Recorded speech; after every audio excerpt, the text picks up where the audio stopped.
கடலூர் செம்மங்குப்பம் அருகே ரயில்வே கேட்டை கடக்க முயன்ற பள்ளி வேன் மீது ரயில் மோதியது. மாணவர் 3 உயிரிழந்தனர். இந்த விபத்தில் 2 பேர் படுகாயமடைந்தனர். ரயில் வரும்போது ரயில்வே கேட் மூடப்படாததால் இந்த விபத்து நேரிட்டுள்ளதாக தகவல் வெளியாகியுள்ளது. போலீசார் விசாரணை நடத்தி வருகின்றனர். கடலூர் செம்மங்குப்பம் அருகே ரயில்வே கேட்டை கடக்க முயன்ற பள்ளி வேன் மீது ரயில் மோதி 3 மாணவர்கள் இறந்த சம்பவம் மாநிலத்தை உலுக்கியுள்ளது. விபத்தில் காயமடைந்த மாணவன் விஸ்வேஷ் மற்றும் வேன் டிரைவர் சங்கர் கடலூர் அரசு மருத்துவமனையில் சிகிச்சையில் உள்ளனர். மாணவன் விஸ்வேஷ் ரயில்வே கேட் ஓபன்ல இருந்துச்சு, சிக்னலும் போடல என கூறினார். கடலூர் பள்ளி வேன் மீது ரயில் மோதிய விபத்துக்கான காரணம் குறித்து தெற்கு ரயில்வே விளக்கம் அளித்துள்ளது. இந்த சம்பவத்தில் கேட் கீப்பர் அலட்சியமாக செயல்பட்டு தூங்கியதே விபத்துக்கு காரணம் என கூறி பொதுமக்கள் சரமாரியான தாக்குதல் நடத்தினர். மேலும் இந்த சம்பவத்துக்கான காரணம் குறித்து ரயில்வே தரப்பில் கூறப்படும் போது கேட் கீப்பர் கேட்டை மூட முயற்சித்தபோது தண்டவாளத்தை கடந்து சென்று விடுகிறேன் என ஓட்டுநர் வற்புறுத்தி சென்றதே விபத்துக்கு காரணம் என தெரிவிக்கப்பட்டுள்ளது. கடலூர் செம்மங்குப்பம் ரயில் விபத்துக்கு கடலூர் கலெக்டரும் ஒரு காரணம் என ரயில்வே தரப்பு தெரிவித்துள்ளது. அதாவது செம்மங்குப்பத்தில் ரயில்வே சுரங்கப்பாதை அமைக்க 1 வருடமாக கலெக்டர் அனுமதி கொடுக்கவில்லை என்று தெற்கு ரயில்வே கூறியுள்ளது. சுரங்கப்பாதை அமைக்க ரயில்வே தரப்பில் நிதி ஒதுக்கீடு செய்தும் அனுமதி தரவில்லை என குற்றம் சாட்டியுள்ளது. பதிலுக்கு முழு விவரங்கள் கிடைத்தவுடன் உரிய பதில் தரப்படும் என கலெக்டர் செந்தில்குமார் கூறியுள்ளார். கடலூர் செம்மங்குப்பம் ரயில் விபத்தில் பலியான குழந்தைகளின் பெற்றோருக்கு ரயில்வே சார்பில் தலா ரூபாய் 5 லட்சம் நிவாரணம் அறிவிக்கப்பட்டுள்ளது. படுகாயமடைந்த குழந்தைகளுக்கு நிதியுதவியாக தலா ரூபாய் 2.5 லட்சமும், காயமடைந்த மாணாக்கருக்கு ரூபாய் 50,000 வழங்குகிறது. கடலூர் ரயில் விபத்தில் இறந்த குழந்தைகளின் பெற்றோர்களுக்கு முதல்வரின் நிவாரண நிதியிலிருந்து தலா 5 லட்சம் ரூபாய் வழங்கிட முதல்வர் ஸ்டாலின் உத்தரவிட்டுள்ளார். பலத்த காயமடைந்து சிகிச்சை பெற்று வருபவர்களுக்கு தலா 1 லட்சம் ரூபாயும், லேசான காயமடைந்தவர்களுக்கு 50,000 ரூபாயும் வழங்கிடவும் உத்தரவிட்டுள்ளார். பள்ளி வேன் மீது ரயில் மோதி விபத்துக்குள்ளாகி மாணவர்கள் 3 பேர் உயிரிழந்த செய்தி மிகுந்த அதிர்ச்சியும் வேதனையும் அளித்ததாக அதிமுக பொதுச் செயலாளர் எடப்பாடி பழனிசாமி வருத்தம் தெரிவித்துள்ளார். படுகாயமடைந்து மருத்துவமனையில் அனுமதிக்கப்பட்டுள்ளவர்களுக்கு முறையான சிகிச்சை அளிக்கவும் உரிய நடவடிக்கை எடுக்கவும் திமுக அரசை வலியுறுத்தினார். கடலூரில் பள்ளி வேன் மீது ரயில் மோதி ஏற்பட்ட விபத்தில் மாணவி உட்பட 3 மாணவர்கள் இறந்த சம்பவத்திற்கு துணை முதல்வர் உதயநிதி இரங்கல் தெரிவித்துள்ளார். 1000 கனவுகளோடு பள்ளிக்கு சென்று கொண்டிருந்த மழலைகளின் மரணம் ஆற்றுணா துயரையும் வேதனையையும் தருகிறது. இது மாதிரியான விபத்துகள் இனியும் தொடராத வகையில் அனைத்து தரப்பிலிருந்தும் முன்னெச்சரிக்கை நடவடிக்கைகளை மேற்கொள்ள வேண்டும் என தெரிவித்தார். எதிர்காலம் குறித்த பல கனவுகளோடு பயணித்த ஒன்றுமறியா குழந்தைகளுக்கு நேர்ந்த இந்த விபத்து தமிழகம் முழுவதையுமே வருத்தத்தில் ஆழ்த்தியிருப்பதாக பாஜக முன்னாள் மாநில தலைவர் அண்ணாமலை கூறியுள்ளார். தங்கள் குழந்தைகளை இழந்த பெற்றோருக்கு ஆறுதல் சொல்ல வார்த்தைகள் இல்லை. இந்த கடினமான நேரத்தை கடந்து வரும் வலிமையை இறைவன் அவர்களுக்கு அருளட்டும். காயமுற்ற குழந்தைகள் அனைவருக்கும் உயர்தர சிகிச்சை வழங்க தமிழக அரசை அவர் கேட்டுக் கொண்டுள்ளார். பள்ளி வேன் விபத்தில் 3 உயிர்கள் பறிபோனதற்கு யார் காரணமாக இருந்தாலும் அவர்கள் மீது நடவடிக்கை எடுக்க வேண்டும் என பாமக தலைவர் அன்புமணி வலியுறுத்தியுள்ளார். மேலும் இந்தியா முழுவதும் ரயில்வே கேட் இருக்கும் இடங்களில் மேம்பாலம் அமைக்க மாநில அரசுகளுடன் மத்திய அரசு இணைந்து நடவடிக்கை எடுக்க வேண்டும். வல்லுநர் குழுவை அமைத்து ஆலோசனைகளை பெற வேண்டும் எனவும் கேட்டுக் கொண்டுள்ளார். கடலூர் செம்மங்குப்பம் அருகே பள்ளி வேன் மீது ரயில் மோதிய விபத்தில் 3 மாணவர்கள் பலியான சம்பவத்துக்கு தவேக தலைவர் விஜய் இரங்கல் தெரிவித்துள்ளார். விபத்து நடந்த பகுதியில் சுரங்கப்பாதை அமைக்க முடிவெடுத்தும் மாவட்ட கலெக்டர் ஒப்புதல் அளிக்கவில்லை என செய்திகள் வெளியாகியுள்ளன. எனவே விபத்து நடந்த இடத்தில் தேவையான நடவடிக்கைகளை மத்திய மாநில அரசுகள் உடனடியாக மேற்கொள்ள வேண்டும் என்றும் வலியுறுத்தியுள்ளார். கடலூரில் பள்ளி வாகனம் மீது ரயில் மோதிய விபத்தில் 3 பேர் இறந்துள்ளனர். நாட்டில் மொத்தம் 68,584 கிலோமீட்டர் தூரமுள்ள ரயில்வே வழித்தடத்தில் வெறும் 1,548 கிலோமீட்டர் மட்டுமே கவாச் பாதுகாப்பு அமைப்பு நிறுவப்பட்டுள்ளது என்பதை பலமுறை சுட்டிக்காட்டிவிட்டோம் என திமுக எம்பி கனிமொழி கூறியுள்ளார். இத்தனை விபத்துகள் நேர்ந்த பின்னும் மத்திய அரசுக்கு இதில் துளியளவும் கவலை இல்லை என்றும் தெரிவித்துள்ளார். பெரம்பலூரில் இந்திய கம்யூனிஸ்ட் கட்சியின் 9வது மாவட்ட மாநாடு தனியார் திருமண மண்டபத்தில் நடந்தது. இதில் பங்கேற்ற மாநில செயலாளர் முத்தரசன் கடலூர் ரயில் விபத்தில் இறந்தவர்களின் குடும்பங்களுக்கு இரங்கல் தெரிவித்தார். விபத்திற்கு மத்திய அரசு முழு பொறுப்பேற்க வேண்டும், 1 கோடி ரூபாய் இழப்பீடு வழங்க வேண்டும் என அவர் கூறினார். ரயில்வே துறையில் மனிதர்களால் இயக்கப்படும் ரயில்வே கேட்டுகளை அகற்றிவிட்டு மின்மயமாக மாற்ற வேண்டும் என மதிமுக முதன்மை செயலாளர் துரை வைகோ தெரிவித்தார். விபத்துகள் ஏற்படாமல் தடுக்க வேண்டிய பொறுப்பு ரயில்வே துறைக்கும் ரயில்வே அமைச்சகத்திற்கும் அதிகாரிகளுக்கும் இருக்கு என்று அவர் கூறினார். கடலூர் மாவட்டம் செம்மங்குப்பம் கிராமத்தில் பள்ளி வேன் மீது ரயில் மோதிய விபத்தில் 3 பேர் இறந்தனர். இதன் காரணமாக அவ்வழியாக செல்லக்கூடிய ரயில்கள் அனைத்தும் ஆங்காங்கே நிறுத்தப்பட்டது. சீர்காழி ரயில் நிலையத்தில் மைசூரிலிருந்து கடலூருக்கு வரவேண்டிய பெங்களூரு எக்ஸ்பிரஸ் ரயில் சீர்காழியில் 2 மணி நேரமாக நிறுத்தப்பட்டதால் பயணிகள் அவதிக்குள்ளாகினர். தெற்கு ரயில்வே கட்டுப்பாட்டில் உள்ள அனைத்து ரயில் தடங்களிலும் இன்டர்லாக்கிங் சிஸ்டம் பொருத்தப்படும் என தெற்கு ரயில்வே பொது மேலாளர் RN சிங் உறுதியளித்துள்ளார். குஜராத் மாநிலம் அகமதாபாத்தில் நடந்த ஏர் இந்தியா விமான விபத்தில் 250க்கும் மேற்பட்டோர் பலியானார்கள். இந்நிலையில் தற்போது முதற்கட்ட விசாரணை அறிக்கையை விமான விபத்து புலனாய்வு பணியகம் மத்திய அரசிடம் சமர்ப்பித்துள்ளது. இந்த அறிக்கை விவரங்கள் விரைவில் பொதுவெளியில் வெளியாகும் என எதிர்பார்க்கப்படுகிறது. திண்டிவனம் அருகே உள்ள ஓமந்தூரில் பாமக செயற்குழு கூட்டம் நிறுவனர் ராமதாஸ் தலைமையில் நடைபெற்றது. இந்த கூட்டத்தில் மொத்தம் 25 தீர்மானங்கள் நிறைவேற்றப்பட்டன. பொதுவெளியில் ராமதாஸ் பேச்சுக்கு கட்டுப்படாமல் இருப்பது கண்டிக்கத்தக்கது என அன்புமணிக்கு எதிராகவும் தீர்மானம் நிறைவேற்றப்பட்டு உள்ளது. திண்டிவனத்தில் உள்ள திருமண மண்டபத்தில் பாமக செயற்குழு கூட்டம் நிறுவனர் ராமதாஸ் தலைமையில் நடந்தது. இதில் ராமதாஸின் மகளும் அன்புமணியின் சகோதரியுமான ஸ்ரீ காந்திமதி பங்கேற்றார். மேடைக்கு கீழே அமர்ந்திருந்த ஸ்ரீ காந்திமதியை கட்சி நிர்வாகிகள் மேடைக்கு அழைத்து சென்றனர்.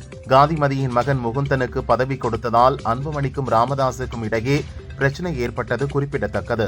அஜித்குமார் வழக்கை ஆகஸ்ட் 20ஆம் தேதிக்குள் விசாரித்து சிபிஐ விசாரணை அறிக்கை தாக்கல் செய்ய வேண்டுமென ஹைகோர்ட் மதுரை கிளை உத்தரவிட்டுள்ளது. ஸ்டெர்லைட் சாத்தான்குளம் வழக்கு போல் இழுக்கக்கூடாது என்றும் கண்டித்துள்ளது. எனக்கு கொடுத்த அரசு வேலையில் திருப்தி இல்லை, வீட்டு மனைப்பட்டாவில் திருப்தி இல்லை என அஜித்குமார் தம்பி நவீன் தெரிவித்துள்ளார். நான் இருக்கும் இடத்திலிருந்து 80 கிலோமீட்டர் தூரத்துக்கு அப்பால் எனக்கு அரசு பணி ஒதுக்கீடு செய்யப்பட்டுள்ளது. காட்டு பகுதிக்குள் தண்ணீர் இல்லாத இடத்தில் பட்டா கொடுக்கப்பட்டுள்ளது என அவர் கூறினார். திருச்சி மாவட்டம் மணப்பாறையை அடுத்த வையமலைப்பாளையம் ஊராட்சி ஒன்றிய தொடக்கப்பள்ளி ஆசிரியர் ஆரோக்கியராஜ் பள்ளிக்கு மதுபோதையில் வந்து வகுப்பறையிலேயே படுத்துவிட்டதாக கூறப்படுகிறது. மாவட்ட தொடக்க கல்வி அலுவலர் ரவிச்சந்திரன் ஆசிரியர் ஆரோக்கியராஜை சஸ்பெண்ட் செய்து உத்தரவிட்டுள்ளார். போதைப்பொருள் வழக்கில் கைதான நடிகர்கள் ஸ்ரீகாந்த், கிருஷ்ணா ஆகியோர் ஜாமீன் கோரிய மனுக்கள் மீது இன்று தீர்ப்பு வழங்கப்பட்டது. இருவரின் ஜாமீன் மனுக்களை சிறப்பு நீதிமன்றம் தள்ளுபடி செய்த நிலையில் ஹைகோர்ட்டில் மனு தாக்கல் செய்தனர். இருவருக்கும் நிபந்தனை ஜாமீன் வழங்கி கோர்ட் உத்தரவிட்டு உள்ளது. அன்புமணி தலைமையில் நடந்த பாமக நிர்வாக குழு கூட்டத்தில் ராமதாஸ் கூட்டிய செயற்குழு கட்சி விதிகளுக்கு முரணானது. அன்புமணி, வடிவேல் ராவணன் இல்லாமல் நடக்கும் கூட்டம் சட்ட விதிகளுக்கு எதிரானது என்பன உள்ளிட்ட 8 தீர்மானங்கள் நிறைவேற்றப்பட்டன. திருச்சி மாவட்டம் மணப்பாறை அருகே அரசு பள்ளி ஆசிரியர் ஒருவர் மதுபோதையில் வகுப்பறையில் மயங்கி கிடந்த சம்பவம் டாஸ்மாக் மாடல் அரசின் லட்சணம் என்ன என்பதை மக்களுக்கு உரக்க கூறுகிறது என தமிழக பாரதிய ஜனதா தலைவர் நயினார் நாகேந்திரன் கூறியுள்ளார். பள்ளிக் கல்வித்துறை எனது கோட்டை என சினிமா வசனம் பேசி விளம்பரம் தேடுவதில் மட்டுமே கவனம் செலுத்தும் அமைச்சர் மகேஷ் நாடக முதல்வருக்கு வாய்த்த மிகச் சரியான விளம்பர அமைச்சர் என்றும் விமர்சித்துள்ளார். பணி நிரந்தரம் கோரி போராட்டத்திற்கு புறப்பட்ட பகுதி நேர ஆசிரியர்கள் கைது செய்யப்பட்டதற்கு அதிமுக பொதுச் செயலாளர் பழனிசாமி கண்டனம் தெரிவித்துள்ளார். வாய்க்கு வந்ததை வாக்குறுதி என அளித்துவிட்டு அவர்களை தெருவில் போராட நிறுத்தியதோடு அல்லாமல் அரசு ஊழியர்களுக்கே பாதுகாப்பு இல்லாத நிலைக்கு தமிழகத்தை படு பாதாளத்திற்கு தள்ளியதுதான் ஸ்டாலின் ஃபெயிலியர் மாடல் சாதனை என்றும் கூறியுள்ளார். மறைந்த ஆந்திர முன்னாள் முதல்வர் YS ராஜசேகர ரெட்டியின் 76வது பிறந்தநாள் விழாவை முன்னிட்டு சென்னை துறைப்பாக்கத்தில் இரத்த தான முகாம் நடந்தது. இதில் ஆந்திர முன்னாள் அமைச்சர் ரோஜா கலந்து கொண்டு கேக் வெட்டி ராஜசேகர ரெட்டி பிறந்த நாளை கொண்டாடினார். திமுகவை வீழ்த்த வேண்டும் என்பதில்தான் தேசிய ஜனநாயக கூட்டணியில் அமமுக உள்ளது. மற்ற கூட்டணி கட்சிகளும் உள்ளன என அமமுக பொதுச் செயலாளர் தினகரன் தெரிவித்தார். அமித்ஷா கூட்டணி கட்சிகளை ஒருங்கிணைத்து செயல்பட்டு வருகிறார். அவரின் முயற்சிக்கு பங்கம் விளைவிக்கும் விதமாக கூட்டணி கட்சிகளின் தலைவர்கள் பொதுச் செயலாளர்கள் பேசுவது சரியாக இருக்காது என கூறினார். திமுக எம்பிக்கள் கூட்டம் 18ஆம் தேதி நடைபெறும் என அறிவிக்கப்பட்டுள்ளது. நடைபெறவுள்ள கூட்டத்தொடர் குறித்து எம்பிக்கள் கூட்டத்தில் விவாதிக்கப்படும் என அமைச்சர் துரைமுருகன் தெரிவித்துள்ளார். 21ஆம் தேதி மழைக்கால கூட்டத்தொடர் தொடங்க உள்ள நிலையில் திமுக எம்பிக்கள் கூட்டம் நடைபெறுகிறது. சைவம் வைணவ சமயங்கள் குறித்து ஆபாசமாக பேசிய முன்னாள் அமைச்சர் பொன்முடி மீதான வழக்கு சென்னை ஹைகோர்ட்டில் விசாரணைக்கு வந்தது. வழக்கை விசாரித்த நீதிபதி P. வேல்முருகன், அரசியல்வாதிகள் மைக்கு முன் பேசும்போது மன்னர்களாக நினைக்கிறார்கள். பொது இடங்களில் பேசும்போது யோசித்து பேச வேண்டும். அரசியல்வாதிகளின் சர்ச்சை பேச்சுக்களை நீதிமன்றம் வேடிக்கை பார்க்காது என கூறினார். மேலும் விசாரணையை ஆகஸ்ட் 1ஆம் தேதிக்கு ஒத்திவைத்தார். மதுரை மாநகராட்சி முறைகேடு விவகாரத்தில் சிபிஐ விசாரணை வேண்டும். குற்றவாளிகள் கைது செய்யப்பட வேண்டும் என முன்னாள் அமைச்சர் செல்லூர் ராஜு வலியுறுத்தியுள்ளார். 2 அமைச்சர்கள் என்ன செய்தார்கள்? முறைகேடுகளை முதல்வர் கவனத்திற்கு கொண்டு சென்றீர்களா என அவர் கேட்டார்.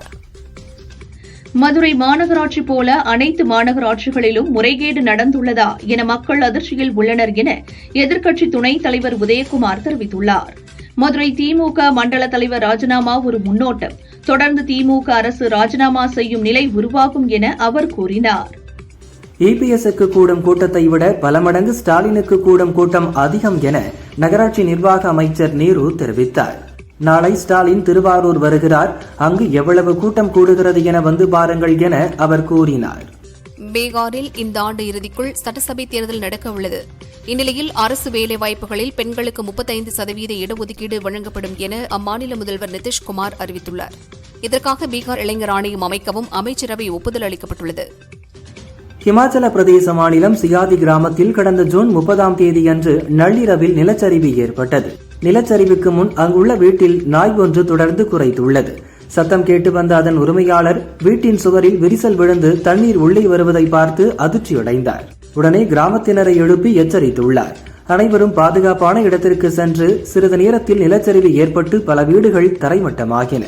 கிராமத்திலிருந்து 20 குடும்பங்களைச் சேர்ந்த 67 பேர் உயிர் தப்பினர். திருநெல்வேலி நெல்லையப்பர் காந்திமதி அம்பாள் கோவில் ஆணி விழா தேரோட்டம் விமரிசையாக நடந்தது. சட்டப்பேரவைத் தலைவர் அப்பாவு, அறநிலையத்துறை அமைச்சர் சேகர் பாபு ஆகியோர் தேரை வடம் பிடித்து இழுத்து தேரோட்டத்தை தொடங்கி வைத்தனர்.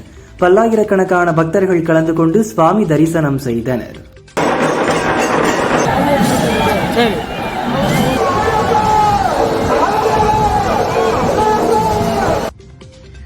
சிவகங்கை மாவட்டம் தேவக்கோட்டை கண்டதேவி ஸ்ரீ சுவர்ணமூர்த்தீஸ்வரர் கோயில் தேரோட்டம் விமர்சையாக நடந்தது.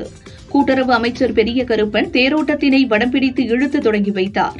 உடன் கலெக்டர் பொற்கொடி மற்றும் அரசின் பல்வேறு துறையை சார்ந்த அலுவலர்கள் மற்றும் காவல்துறையை சேர்ந்தோர் கலந்து கொண்டனர். திருச்சி ஸ்ரீரங்கம் அரங்கநாதர் சுவாமி திருக்கோயிலில் பெருமாளுக்கு ஜேஷ்டாபிஷேகம் நடந்தது. தங்கக்குடம் மற்றும் வெள்ளிக் குடங்களில் காவிரி ஆற்றில் இருந்து திருமஞ்சனம் எனப்படும் புனித நீர் எடுத்து கோவில் யானை ஆண்டாள் மீது வைத்து கொண்டு வரப்பட்டது. தொடர்ந்து பெருமாளுக்கு அபிஷேகம் செய்யப்பட்டது. திரளான பக்தர்கள் கலந்து கொண்டனர். கடலூரில் பள்ளி வேன் மீது ரயில் மோதிய சம்பவத்தில் 3 மாணவர்கள் பலியானார்கள். இந்த சம்பவம் தொடர்பாக தனியார் பள்ளிக்கு பள்ளிக்கல்வித்துறை நோட்டீஸ் அனுப்பியுள்ளது. உதவியாளர் இல்லாமல் பள்ளி வேன் எப்படி இயக்கப்பட்டது என்பது குறித்து விளக்கம் அளிக்க வேண்டும் என கூறப்பட்டுள்ளது. திருச்செந்தூர் சுப்பிரமணிய சுவாமி கோயில் கும்பாபிஷேகம் திராவிட மாடல் ஆட்சியில் மேலும் ஒரு மைல்கல் என அறநிலையத்துறை தெரிவித்துள்ளது. மேற்கு திசை காற்றின் வேக மாறுபாடு காரணமாக வரும் 14ஆம் தேதி வரை தமிழகத்தில் ஓரிரு இடங்களிலும் புதுச்சேரி மற்றும் காரைக்கால் பகுதிகளிலும் இடி மின்னலுடன் கூடிய லேசானது முதல் மிதமான மழை பெய்யக்கூடும் என சென்னை வானிலை மையம் தெரிவித்துள்ளது. புதுச்சேரி அடுத்த தொண்டமானத்தம் கிராமத்தைச் சேர்ந்தவர் நடன சபாபதி தனது மகன்கள் ஜீவா, துர்கேஷ் ஆகியோரை பள்ளியில் விட 2-வீலரில் சென்றார். பொறையூர் அருகே சென்றபோது டிப்பர் லாரி மோதியதில் ஜீவா, துர்கேஷ் இருவரும் உடல் நசுங்கி பலியானார்கள். நடன சபாபதி காயங்களுடன் தப்பினார். விபத்து நடந்ததும் தப்பிக்க முயன்ற லாரி டிரைவரை அப்பகுதி மக்கள் மடக்கி பிடித்து தர்ம அடி கொடுத்தனர். இந்த வீடியோ வெளியாகி பரபரப்பை ஏற்படுத்தி உள்ளது. பாமகவில் ராமதாஸ் அன்புமணி மோதல் உச்சகட்டத்தை எட்டியுள்ளது. இருவரும் மாறி மாறி கூட்டங்களை நடத்தி வருகின்றனர். இந்நிலையில் இருவரும் ஒன்றிணைய வேண்டும் என்பதை வலியுறுத்தி வந்தவாசியைச் சேர்ந்த அன்புமணி ஆதரவாளர்கள் தைலாபுரம் தோட்டம் முன்பு தீக்குளிக்க முயன்றனர். போலீசார் அவர்களை தடுத்து நிறுத்தி போலீஸ் நிலையம் அழைத்து சென்று விசாரிக்கின்றனர். கொடைக்கானல் வத்தலகுண்டு செல்லும் மெயின் ரோட்டில் பண்ணைக்காடு அருகே திடீரென சாலையோரம் இருந்த மரம் முறிந்து விழுந்தது. அவ்வழியே சென்ற மின்கம்பிகள் அறுந்தன. வனத்துறையினர் மற்றும் நெடுஞ்சாலைத்துறையினர் மரத்தினை அகற்றி போக்குவரத்தை சரி செய்தனர். அதிர்ஷ்டவசமாக யாருக்கும் எந்த பாதிப்பும் இல்லை. போட்டித் தேர்வுகளுக்கு நேர மேலாண்மை மிக மிக அவசியம் என்பதை உணர்ந்து மாணவர்கள் செயல்பட வேண்டும். ஏழை எளிய மக்களுக்கு செயலாற்றும் வகையில் சிறந்த பணி பெற வேண்டுமென மனிதநேய அறக்கட்டளை நிறுவனர் சைதை துரைசாமி கூறினார். திருச்சி மாவட்ட முதன்மை கல்வி அலுவலர் அலுவலகம் அமைந்துள்ள மரக்கடை பகுதி முன்பு இந்திய மாணவர் சங்கத்தினர் முற்றுகை போராட்டம் நடத்த முயன்றனர்.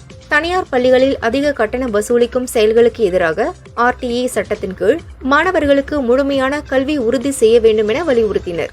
அப்போது போலீசாருக்கும் மாணவர்களுக்கும் லேசான தள்ளுமுள்ளி ஏற்பட்டது. 17 அம்ச கோரிக்கைகளை வலியுறுத்தி நாளை நடக்கும் நாடு தழுவிய பொது வேலை நிறுத்தத்திற்கு தமிழகத்தைச் சேர்ந்த தொமுச, CITU, AITUC உள்ளிட்ட 13 தொழிற்சங்கங்கள் ஆதரவு தெரிவித்துள்ளன. இந்த வேலை நிறுத்தத்தில் அரசு ஊழியர்கள், ஆசிரியர்கள் பங்கேற்றால் சம்பள நிறுத்தம் மற்றும் துறை ரீதியான ஒழுங்கு நடவடிக்கை எடுக்கப்படும் என தலைமை செயலாளர் முருகானந்தம் எச்சரித்துள்ளார். தென்காசி மாவட்டம் குற்றாலம் ஸ்ரீ பராசக்தி மகளிர் கல்லூரியில் இந்து அறநிலைய அமைச்சர் சேகர் பாபு ஆய்வு செய்தார். தன்னுடன் தென்காசி தெற்கு மாவட்ட திமுக செயலாளர் ஜெயபாலனையும் அழைத்து சென்று உடன் சேர் போட்டு அமர வைத்தார்.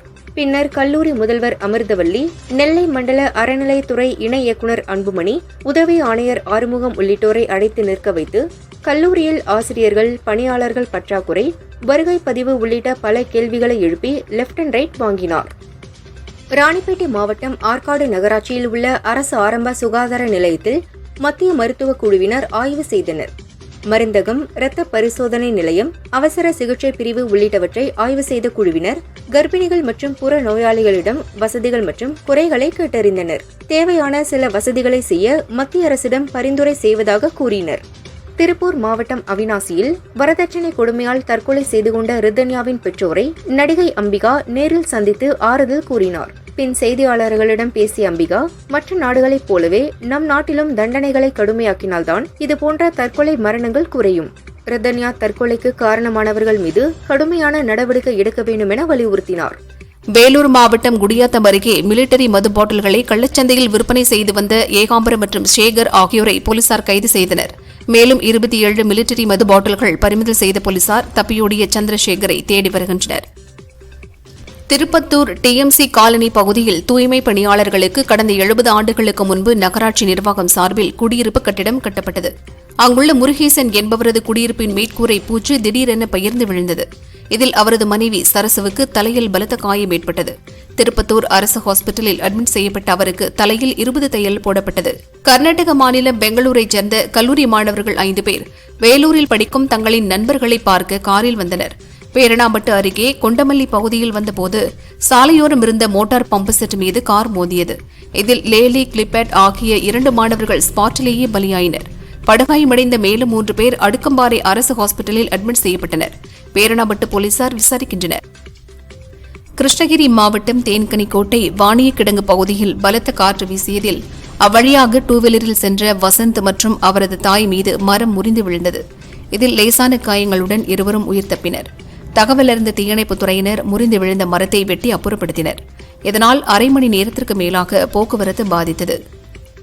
கோவை மதுக்கரையில் குடிபோதையில் நடைபெற்ற தகராறில் கட்டிடத் தொழிலாளி ஜெயக்குமார் கத்தியால் குத்தி கொலை செய்யப்பட்ட சம்பவம் அப்பகுதியில் பெரும் பரபரப்பை ஏற்படுத்தியுள்ளது.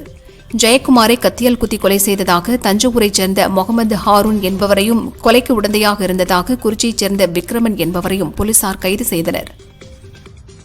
தருமபுரி மாவட்டம் ஒகேனக்கல் அஞ்செட்டி சாலையில் பாதாள சாக்கடை கால்வாயில் அடைப்பு ஏற்பட்டு கழிவுநீர் வெளியேறுவதால் துர்நாற்றம் வீசுவதுடன் நோய் தொற்று பரவும் அபாயமும் சுகாதார சீர்கேடும் அடைந்துள்ளது.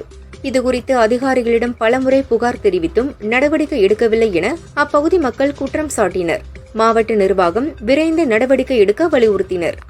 தேனி ஆண்டிப்பட்டி அருகே உள்ள வைகை அணையில் 1.5 லட்சம் ரோகு மீக்கால் மீன் குஞ்சுகள் மீன்வளத்துறை அதிகாரிகள் மேற்பார்வையில் விடப்பட்டன. இந்த மீன் குஞ்சுகள் 6 மாதங்களில் வளர்ச்சியடைந்துவிடும் என்பது குறிப்பிடத்தக்கது.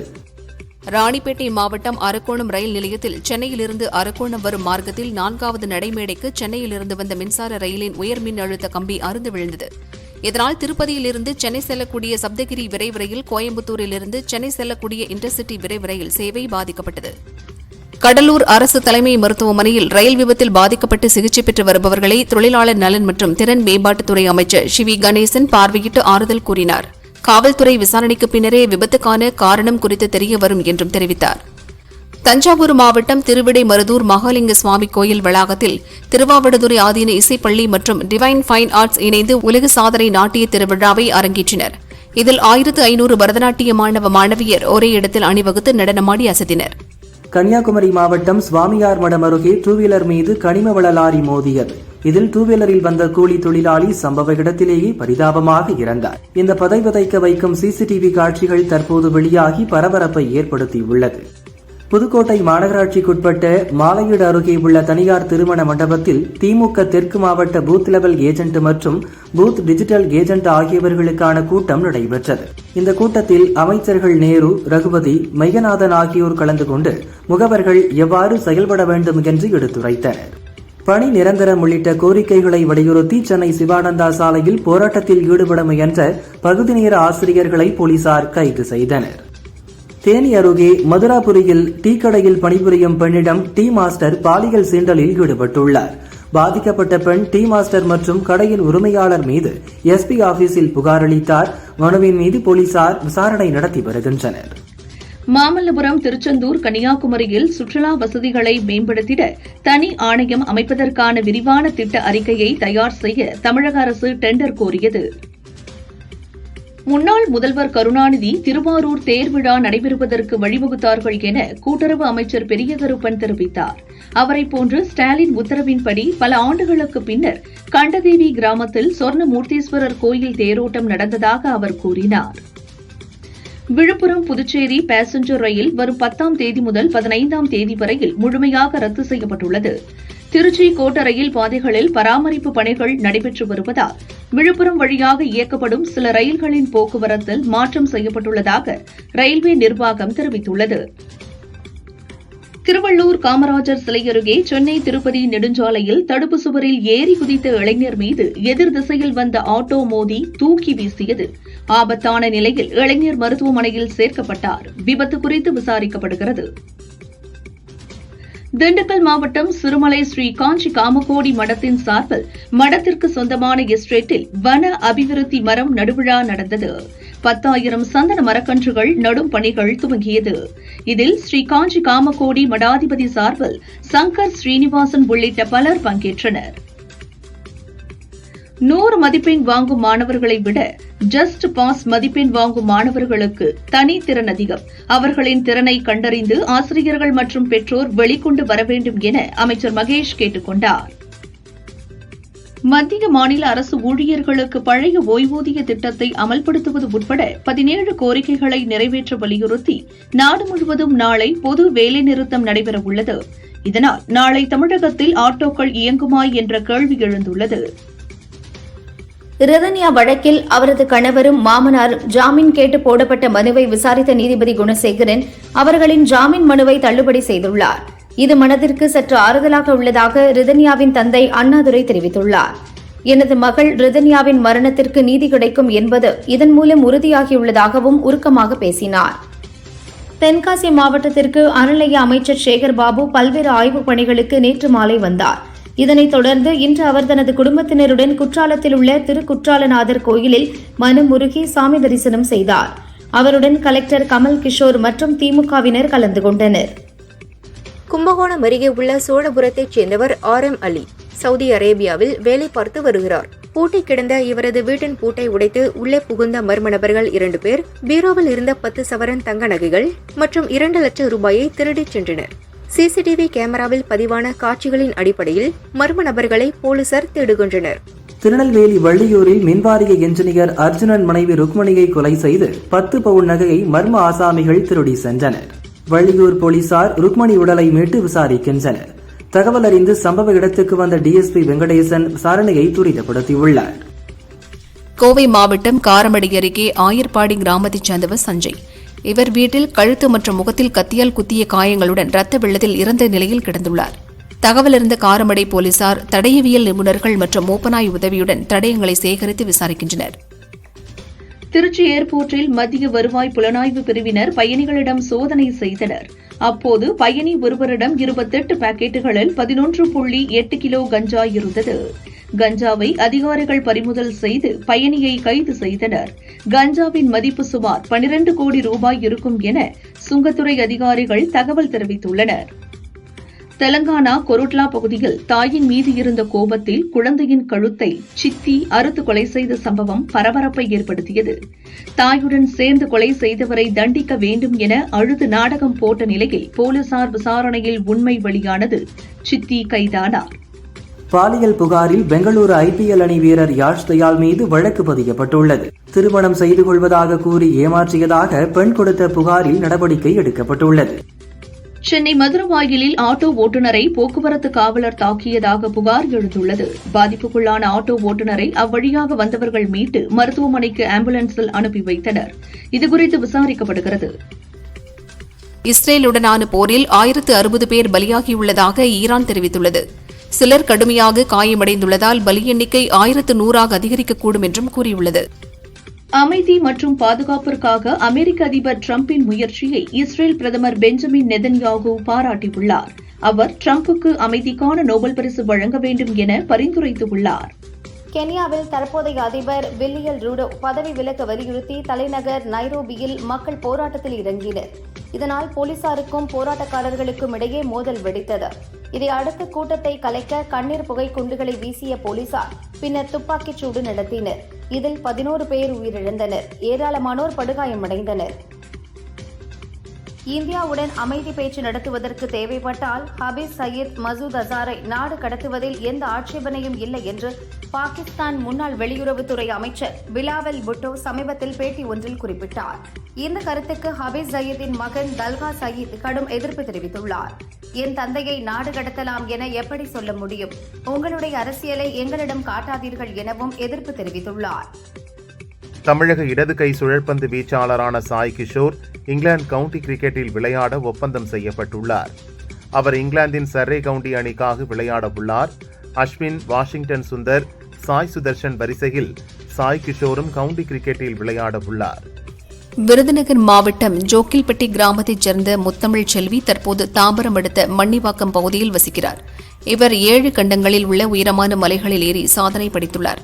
அமெரிக்காவிலிருந்து சென்னைக்கு திரும்பிய முத்தமிழ் செல்விக்கு விமான நிலையத்தில் உற்சாக வரவேற்பு அளிக்கப்பட்டது. சர்வதேச கிரிக்கெட் கவுன்சிலான ஐசிசியின் தலைமை செயல் அதிகாரியாக ஆஸ்திரேலியாவைச் சேர்ந்த ஜெப் அலார்டிஸ் இருந்தார். இவர் சில மாதங்களுக்கு முன்பு தனிப்பட்ட காரணங்களுக்காக அந்த பதவியிலிருந்து விலகினார். இந்நிலையில் புதிய தலைமை செயல் அதிகாரியாக இந்தியாவைச் சேர்ந்த சஞ்சோ குப்தா நியமிக்கப்பட்டுள்ளார். இந்தோனேஷியாவின் ஜகார்தா நகரில் கடந்த 4, 5, 6ஆம் தேதிகளில் நடந்த குமிட்டோ வகை கராத்தே போட்டியில் சென்னையைச் சேர்ந்த ராகுல் 75 கிலோ எடையுள்ள சீனியர் பிரிவில் பங்கேற்றார். இறுதி சுற்றில் ஹாங்காங் வீரர் லிமான் ஹேயை 3-2 என்ற புள்ளிக்கணக்கில் வீழ்த்தி தங்கப்பதக்கத்தை கைப்பற்றினார். கிராண்ட் செஸ் தொடரின் 10வது சீசன் தற்பொழுது நடக்கிறது. இதன் 3வது தொடர் குரேஷியாவில் நடந்தது. இதில் ஒட்டுமொத்தமாக கால்சன் 22.5 புள்ளியுடன் சாம்பியன் ஆனார். வெஸ்லே 20 புள்ளிகளுடன் 2வது இடம் பெற்றார். குகேஷிற்கு 19.5 புள்ளிகளுடன் 3வது இடம் கிடைத்தது. பிரக்யானந்தா 15 புள்ளிகளுடன் 9வது இடம் பிடித்தார். இந்திய திரையுலகத்தில் ஒரு காலத்தில் மும்பை, கொல்கத்தா, சென்னை போன்றவைதான் திரைப்பட தயாரிப்புகளுக்கான முக்கிய நகரங்களாக இருந்தன. இன்றைக்கு தென்னிந்திய சினிமாவை பொறுத்தமட்டில் சென்னையை பின்னுக்கு தள்ளி ஹைதராபாத் முன்னேறியது. அங்குதான் பல முன்னணி நடிகர்களின் படப்பிடிப்பு நடக்கிறது. இந்நிலையில் ஹிந்தி நடிகரான அஜய் தேவ்கன் டெல்லியில் தெலுங்கானா முதல்வர் ரேவந்த் ரெட்டியை சந்தித்தார். அவரிடத்தில் தெலுங்கானாவில் அனைத்து வசதிகளையும் கொண்ட பெரிய ஸ்டுடியோ ஒன்றை நிர்மாணிக்க தனது ஆர்வத்தை வெளிப்படுத்தியுள்ளார். மேலும் தெலுங்கானா மாநிலத்தில் திரைப்படத்துறையை வளர்ப்பதில் தனது அனைத்து உதவிகளையும் செய்ய தயார் என்றும் சொல்லியிருக்கிறார். தமிழ், தெலுங்கில் நடித்து வருகிறார் ஐஸ்வர்யா ராஜேஷ். இவரது நடிப்பில் தெலுங்கில் வெளியான சங்கராந்திகி வஸ்துன்னம் படம் வெற்றி பெற்றது. இதில் வெங்கடேஷ் ஜோடியாக அவர் நடித்ததோடு 4 குழந்தைகளுக்கு அம்மாவாகவும் நடித்தார். ஐஸ்வர்யா கூறுகையில், குழந்தைகளுக்கு அம்மாவாக நடிப்பது எனக்கு பிடிக்கும். அதை பெருமையாக கருதுகிறேன். ஒரு நடிகை எல்லாவிதமான வேடங்களிலும் நடிக்கணும். அதற்கு வயது தடையாக இருக்கக்கூடாது.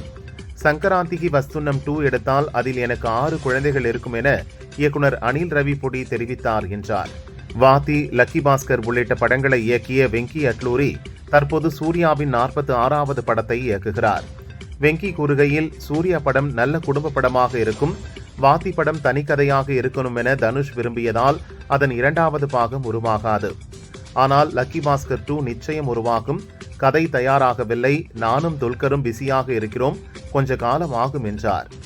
மலையாள நடிகரான ஜெயராம் தமிழ், தெலுங்கிலும் நடிக்கிறார். தற்போது தனது மகன் காளிதாசுடன் இணைந்து ஆசைகள் 1000 என்ற படத்தில் நடிக்கிறார். தமிழ், மலையாளத்தில் தயாராகும் இதை பிரஜித் இயக்குகிறார். இதன் முதல் பார்வை வெளியாகியுள்ளது. 2000 ஜெயராம் நடித்த கொச்சு கொச்சு சந்தோஷங்கள் படத்தில் சிறுவயது ஜெயராமாக காளிதாஸ் நடித்தார்.